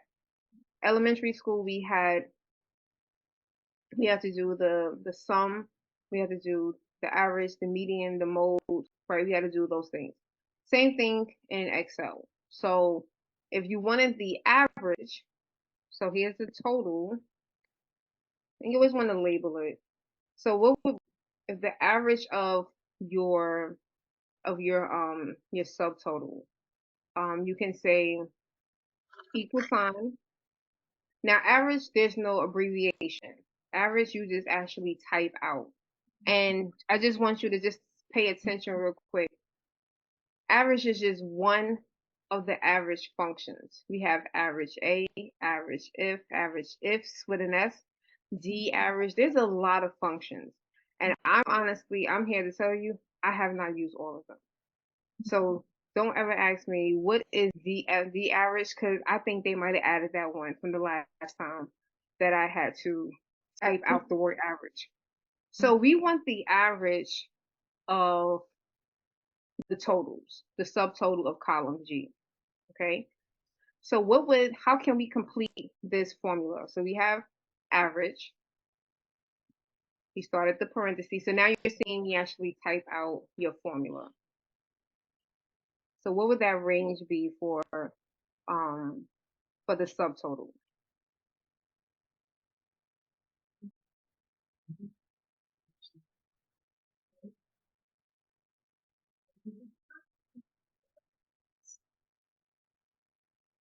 So guess.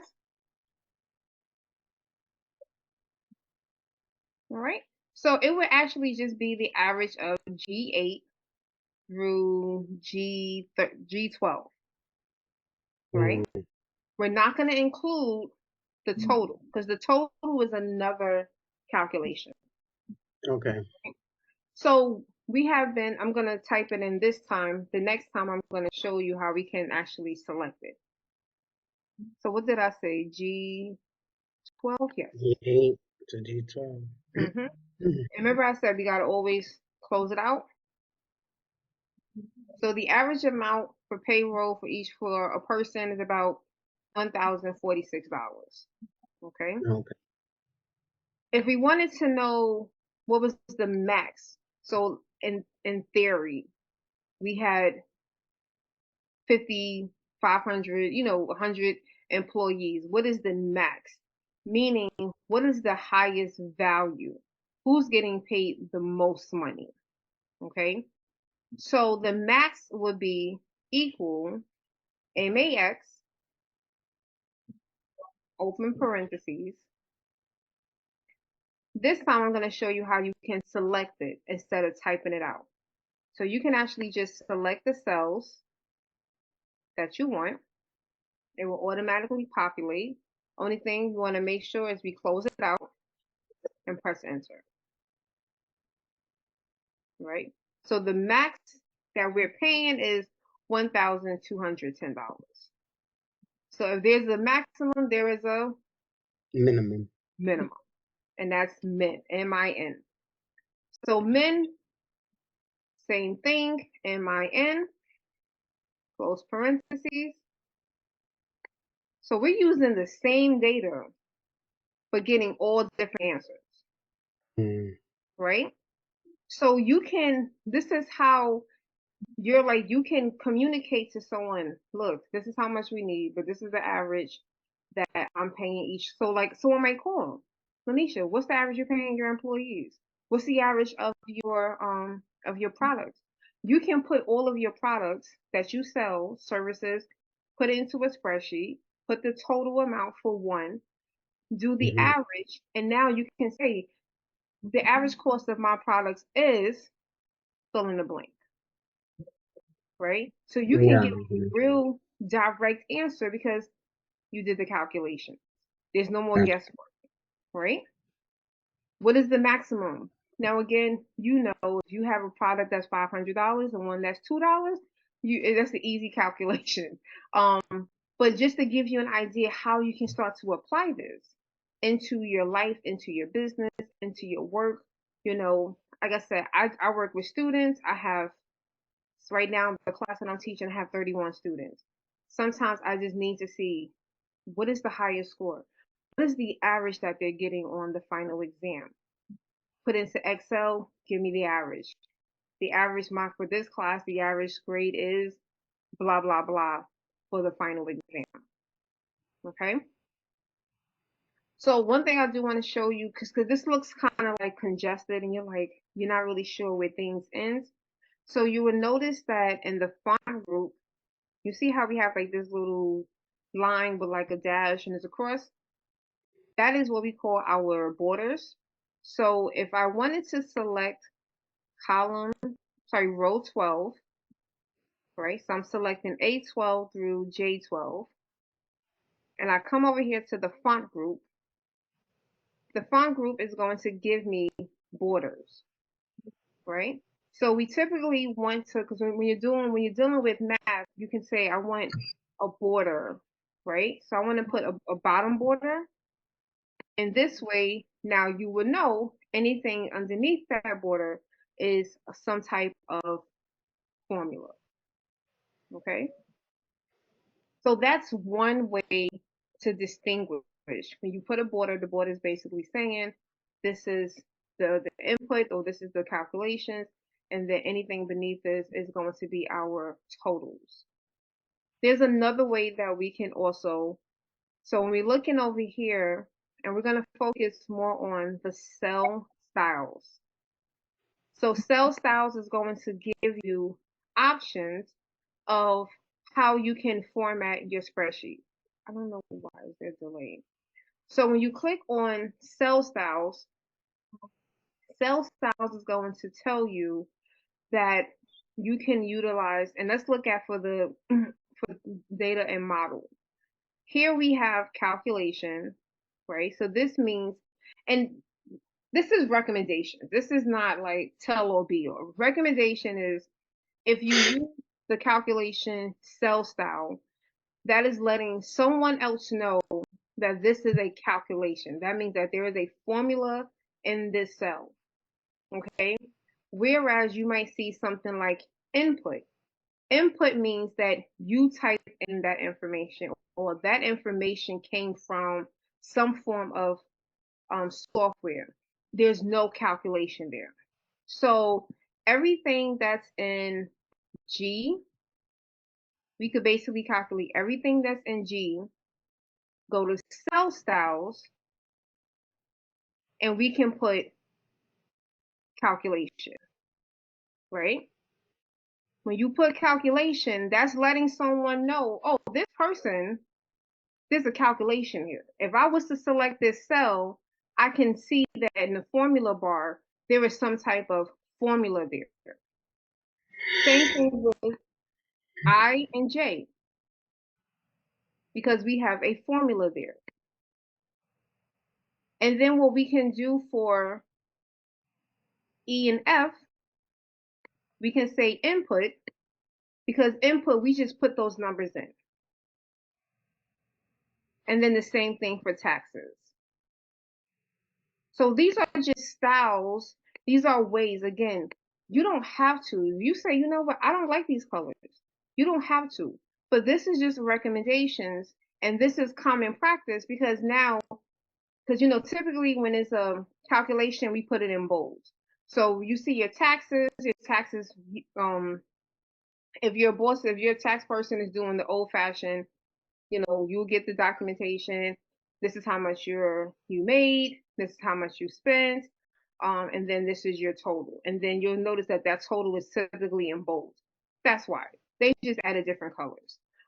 So that would just give someone who is very proficient in Excel or even an accountant. If you gave this to an accountant, a real accountant, let me say that. No shade against anyone. But a real accountant will know what that means. They'll be like, oh yeah, calculations here. Oh, well, this person just typed this number in here. Okay. So those are just things, just so that you will see like how does that work. Does that make sense? Yes. All right. So let's move on to some charts. Let's charts. Now, charts are typically pretty, well, we're going to just go over the very basic of charts. Charts can be a little bit more complicated, but how do I hide this? Okay.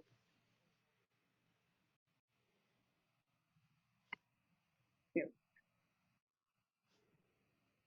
All right. So we go over here, we see insert. So I did lie to y'all because I told y'all we was only dealing with the home tab. I apologize. We're dealing with the chart tab too, I mean the insert tab. So when we go to the insert tab, you're going to see here that we have charts.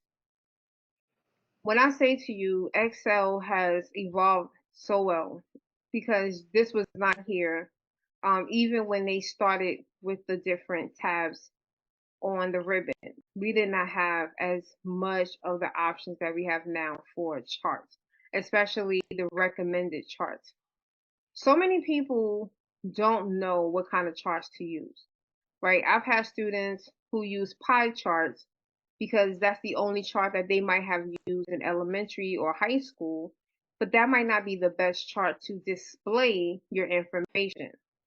What X what Excel will try to do, they're gonna try to do their best. Excel is gonna try to make a chart based off of what you're telling it. But if you say, hey, Excel, based off of the information I have selected, can you tell me what type of chart I should use? And Excel is going to do that for you. Okay. Um, so two things that I want to show you before I even get started with that. And I should have showed you this before. So now when we're dealing with charts, a lot of the times you are not going to have your data in the same location. Okay. So if I wanted to have a chart that showed the person's first name and how much their final total was, you would notice I want information from column A and then information from column J. But I don't want nothing in between A and J. So there is a way to do that. The way to do that is, and let me just remember because I'm on my Mac.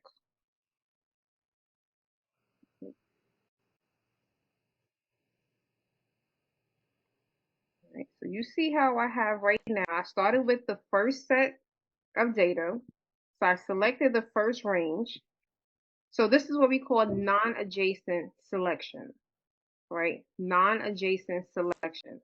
When you want to select cells or ranges that are not adjacent to one another, you have to select them separately. But you're selecting them separately, but you're selecting them together, but they're just not adjacent to one another. So you select the first group of cells or one cell. I'm on a Mac. You press the control key, the command key, hold that down, and then you select column J. Okay? So you select the first cell or range, and let me show you how it will look if it was just a cell. If I just wanted to select A7 and J7, I just selected A7. I'm holding down the command key, and then I go to J7, and then I hold that down. If I'm not mistaken, it is on a Windows, it is Control, because Shift is for you wanting to select everything together. On a Windows, it would be the Control key. Double check if you have a Windows, you can try that. But 9 times that I've been teaching that for about 12 years on the Windows. Control key on Windows, Command on Mac. Okay. So I want to select two non-adjacent columns. Column A through 7, A7 through A12. Command J7 through J12.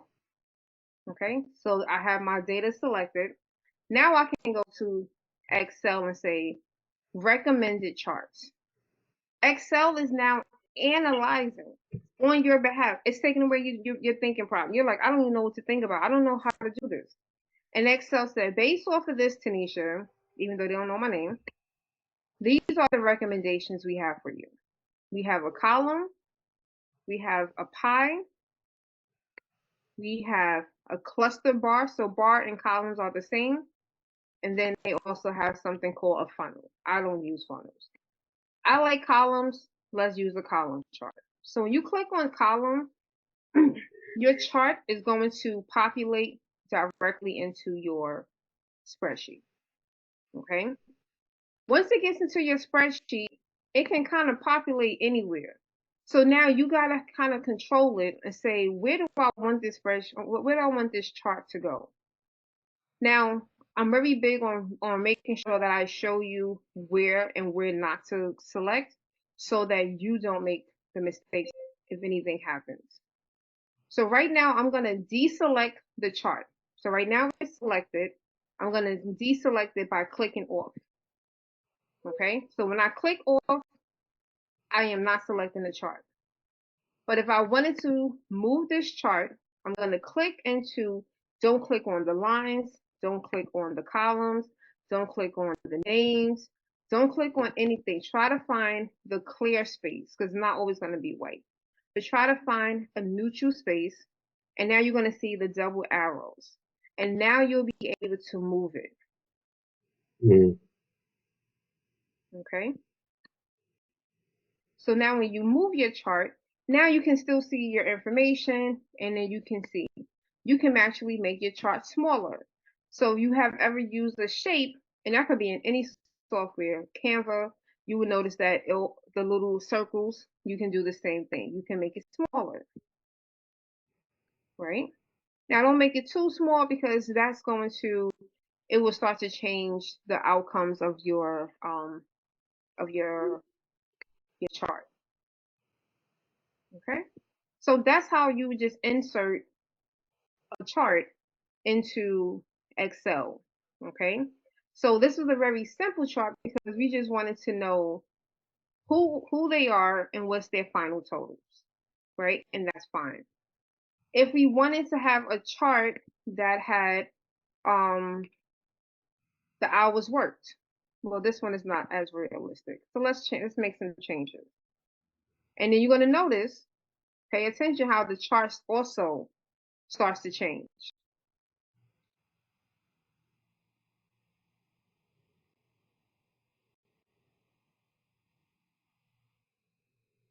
Right? So it starts to shift because everything is connected to each other in a formula. Mm. So that because this column is represented in this chart, the chart also starts to update. So everything updates for you as long as you are using the correct data, you format it the correct way. So now if you wanted to say, I want based off of the names and the hours worked. I want another chart to represent that. Go back to the Insert tab, recommended charts, and this time let's say we want to use a pie chart.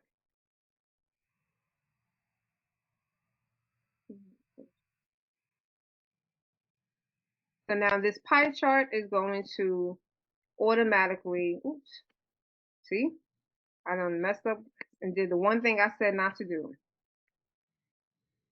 All right. So now the pie chart is representing the hours worked. Okay. So you can have several charts identifying different things. I would not recommend, and I've seen people do this because they don't know better, and that's okay. That's why you're here. They'll select everything. Go to insert, and then they go to recommended. They probably won't even go to recommended. They would just be like, I like column chart. I like columns, so I'm gonna create a column. So now they have, and again, Excel is gonna try to do something for you. Excel is gonna always try to give you an answer. It's not gonna be the prettiest answer. It's not even gonna make sense, but they're gonna give you something. So Excel was like, fine, look, this is what you want. You asked us, we delivered. And they gave you some type of solution. I would never recommend anyone go to their job and say, this is what I want. I want to display this information to you, because no one's going to understand it. Okay? So just because they can do it doesn't mean that we should do it. Okay? Now, can you make changes to this chart? I'm just going to go over very basic aspects of the chart. When you select the chart, you're going to notice, I'm going to click off the chart. I want you to pay attention to the ribbon. Okay? I'm going to click off the chart, and you're going to notice that we just had some extra tabs, and those tabs are no longer there.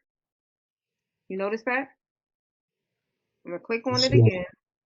And now you're going to notice that 2 tabs pop up. The chart design and format. Right? So whenever you have an object, in this case, a chart is an object, same thing with pictures or shapes. If you insert, and this is in Word as well, and in PowerPoint, when you insert an object, we call these contextual tabs. And this is not, that's more for you to know, but these contextual tabs will pop up because they're going to give you the options for that particular chart. So here under the chart design, this is where you can say, I want my chart to look like, and you can actually, remember I was telling you about the live preview, you can actually you can select them, and you can just simply, it will show you what that chart will look like. So you actually have different options. Now, there are not, every chart type is going to have a different number, and the chart types are by numbers. So it just has, it's no fancy name, it's just style 16, style 10. But if we go over to the pie chart, the pie chart has, no, so I'm right. The pie chart has less options. So pie has up to 12 styles, whereas the column has up to 16 styles. So that's also something to just be mindful of. Every chart is going to have a different number of designs. You said pie has how much? 12. Right, so it has 12 styles, and column has 18. No, 16. Yeah, 16 styles. Okay. Then we can also change, sometimes you might play around with the different colors. So it has like change colors, and it's really just changing the palette. So this is really in, if you are ever on Canva and they say create your brand colors, that's basically what that would be for Excel. So it would just quickly change the colors. And when you change the colors here, you would notice that also the chart styles will change. So if you were to ever take an Excel certification course, they will ask you if they want you to change the color. They're going to say, let's say maybe number 12 would be change the colors, and then they will say change the chart type, the chart style. And the reason why they would do that is because a lot of times they give you the final image of what it's supposed to look like. So if you are skipping a step and the final product is supposed to be in orange and you still had it in the old theme, which was in the blue, you're not going to get the correct answers. So just, that's just something to just be mindful of. And then you can also quickly, you don't have to delete a chart. Let's say you want this same information, but you're like, I want a pie chart, right? Because this information could be in a pie. You can actually select that chart and you have an option, change chart type.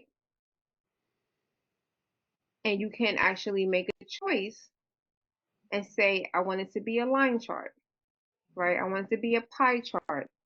There are other types of columns. So if, let's say you want it to be a 3D chart, right? A 3D column, you can say, I want the same information. I still like the column, but I want to give a little pizzazz. Then you can go to and change it to a 3D column chart. So you don't have to delete and redo it. You just go right there and you change the chart type. Format, format, why is it not showing up? So format would be a little bit more where if you were given, so your chart is actually a shape. So sometimes people will say, make the width of the chart this width, make the height of the chart this height. They will give you the dimension. So you can actually change that and you can put in the shape height. It's going to impact the entire shape of your chart.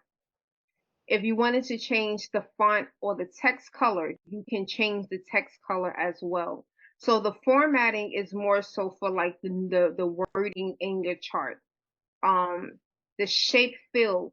If you like this shape style, but you don't like the color, if you're like, you know what, I don't like the orange, my brand is purple, you can come to the shape fill and you can say, I want to change the shape fill to be purple. There you go, sis. Right? So we can change the shape fill to purple. And now we can have the purple here, and then we will have the shape of it will be purple. So this is where you can kind of add a little bit of you into that as well. Or you can just say no fill. Oh, no, I don't like the no fill. Let's undo that. Because when you have the no fill, then you see the lines in the back, and that doesn't look nice. Okay? Any questions? We're coming up to the last few minutes of the class. You know, try not to give you too much. I don't want to overwhelm you, but definitely just want to give you enough to get you started. Like I said, Excel is, I can go on for hours with Excel, or we're not, because I want to give it to you in small doses. So this beginner's course, that's what I did. I gave you the foundationals. Like I said, I know some people are business owners and you need to know how to do the basic foundational stuff. And then some are students, you need the and some you just trying to figure out, how can I use this? You can now, like, especially finishing this course, once you get access to the course, you'll be able to actually go in. I'm going to put some spreadsheets in there so that you can play around with some information, maybe do some calculations. But then also, when you take that assessment, then you'll get that certification. And you can add that. Like, I have a legit training business. It's not, big like, I forgot the name of it's a big company that has been around since I was in college. But you can put that, that you completed 3 hours of Excel training and you can put that certification. So these are things that I felt like a lot of people need. The next course for this sequence will be in June. I will send out that information. And like I said, if you do desire to be a part of the next class, like I said, you'll have about 2 weeks to go through this information, 10 days actually, to go through this information. And then you can join that session and come and ask questions. It's going to still be the same pace, but now you can, you can jump in and say, hey, oh yeah, last time I had a question, I was, I needed, can you go over that again? Because I was a little confused about that. So that would just be an option that I would give you, as everyone uses the same email. So once you reset it, then it will allow you to enter the course. Come on. We're not robots. All right. So now when you log in, depending on if you have purchased any of my other courses, so I do have the Side Hustles. That's a self-paced course. But then this course will fall under the Excel Basics 101. And then in that course, this is how the platform, the interface look. So you will see these are the lecture notes from tonight. You probably got 10 times a little bit more in addition to the 13 pages. the information for the Zoom, which I text that to everyone. Then you're also going to see the recording. So I would say give me about 24 hours to get the recording out because I do want to edit out when we did when we took our 10-minute break. So I will edit out those different features, but you will find the recording right here. And then you will also any extra I do have I have a spreadsheet of shortcuts.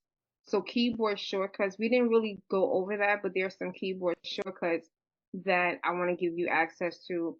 And that also helps working in Microsoft. It's not just Microsoft Word, it's also, I mean, that's not just Microsoft Excel, it's for pretty much all Microsoft platforms. And you can use those keyboard shortcuts. So that would be a bonus that would be added as well, in addition to the lecture notes. And then I'll give you another spreadsheet and you can work in that spreadsheet. And then you're going to also see the assessment. So the assessment will be based off of the lecture notes, those little aha moments throughout the class. You know, I won't put anything like, how many rows are there? I might put, that might be a bonus question. And there is the passing rate. You have to get at least a 70, but you do get multiple attempts. So it's not like a one shot and that's it. Okay, so once you completed all of that, then you will receive your certificate automatically in the system. Okay. So, any questions? Question. So you say the Monday and Tuesday. Oh Is it yes. how do we when would we decide which days? So I'm gonna most likely do both, and I will send out the Zoom link. It will just be a Zoom, and you can just pop in, and I will be here. So it was just like what I normally do with my college students. They just if they want to show up the office hours, they show up. But I will start. What times did I have? Do you remember what times I put? I think Thursday was 6 and 8. 6. Okay. So I will probably do the 8 o'clock. So 8 to 9 on Thursday, and then Monday. I definitely think Monday was Tuesday? 6 o'clock. Was it 6? I think it was 5. 5:30. 5:30. Yeah. So I'll do 5 because I have a meeting at 7. So I'll do 5:30. So I will send out those. It will be the same link for both sessions, and then you just pop in either one, and then if you want to join that Saturday's course, that Saturday's live session as well, I'll give you the details of how you can do that as well. And then you also, both of you will get, well, everyone who signed up for today, if you want to do the next course, the intermediate course in June, I think right now I have that scheduled for June. Hold on, I already did the June 14th. So I did the same time, and I will probably have one that's also on a Saturday, so people will have access to that. So you're actually going to get tonight. You'll get an email with a promo to get 40% off if you sign up between now and Saturday. You'll get the lowest price because you joined for this course. So the intermediate will go a little bit deeper with, especially with functions and doing a little bit more with the charts and just really like learning how to now work with multiple spreadsheets. Because today we did everything in one spreadsheet, and that's the basics. But the reality is we're gonna do a lot more. And then when we do the advanced in July, we're gonna learn how to work with multiple workbooks. So you're gonna learn how to pull data from one workbook and properly create formulas and functions utilizing multiple workbooks. So it does get a little bit more advanced. And again, I don't know where people work at. You never know where you're gonna need this. So you would determine if that's, something that I need, and if it's not, that's fine as well. Okay? Yep. So thank you so much. I'm so excited that you decided to join me here at Purposeful Training for this live session. It was a pleasure having you both. For those of you that are watching the replay, we missed you in person, but we do welcome you to be a part of the discussion. There is a discussion part as well. So if you are, if you notice, like with the lecture, you have comments,